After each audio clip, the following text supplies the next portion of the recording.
Microsoft account, how to make a Microsoft account. So if you want to make a Microsoft account, all you have to do is simply go ahead and then open your browser and just go to microsoft.com, right?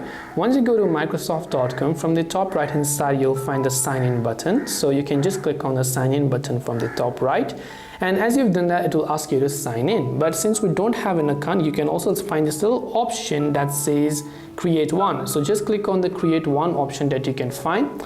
All you have to do is simply go ahead and then basically actually create an account that you want to, right? So once done, click on the next option or click on get a new email address right here.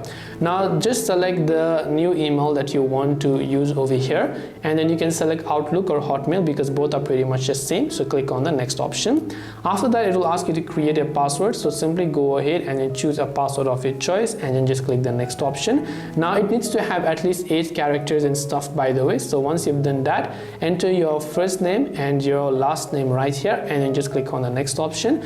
Now all you have to do is enter your birth date right here. Once you enter your birth date, select your month and the year as well as the date. So once you've done that, click on next. Last step, it might also ask you to verify this CAPTCHA, and once you've done this, your Microsoft account will be successfully created. This way you will be able to create or make a Microsoft account. Hope this video was really helpful. If you have got any further questions, feel free to leave them down in the comment section. Thank you for watching and see you in the next video.